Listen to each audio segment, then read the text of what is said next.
Ras al ഖൈമയിൽ വന്ന അന്ന് മുതൽ കേൾക്കുന്നതാണ് റാസൽ ഖൈമയിൽ ഒരു ഷേരി ബിരിയാണി പറ്റി.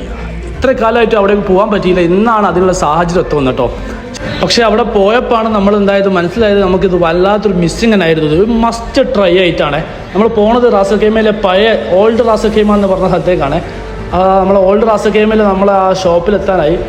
കാണുമ്പോൾ തന്നെ മനസ്സിലാവും ഒരു പഴയ അങ്ങാടിയാണ്. ഇതാണ് നമ്മളെ ഷോപ്പ് ഇട്ടാ മക്കളെ. ഷേരി ബിരിയാണി വന്നു. ഒരു അടാറ് കിടുക്കാച്ച് കിർമാണി സാധനമാണ്. സീ ഫുഡ് പ്രേമികൾ ഉണ്ടെങ്കിൽ മസ്റ്റ് ട്രൈ ആയിട്ടാണ്, വേറെ പറയാനൊന്നുമില്ല.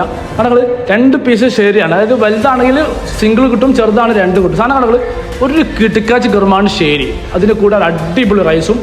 ചേരി എന്ന് പറഞ്ഞാൽ മക്കളെ അടിപൊളി ഫ്രൈ, നല്ല സ്മൂത്ത് ജ്യൂസി സാധനമായിരുന്നു. ആ റൈസിൽ കുറച്ച് തൈരും കുറച്ച് അച്ചാറൊക്കെ കൂട്ടി കഴിക്കാന്ന് പറഞ്ഞാൽ മക്കളെ ഒരു വേറെ ലെവൽ സാധനം കേട്ടോ. അവിടെ ഈ അച്ചാറൊക്കെ വേറെ ലെവൽ, ഒരു മസ്റ്റ് ട്രൈ ആയിട്ടാണ്. ആരും മിസ് ചെയ്യണ്ട. പ്രൈസിനൊക്കെ എല്ലാവർക്കും അറിയുന്നല്ലേ, എല്ലാവരും ഒരുവിധം കഴിക്കുന്നതാണ്. അപ്പോൾ ഓൾഡ് റാസൽ ഖൈമ ഷേരി ബിരിയാണി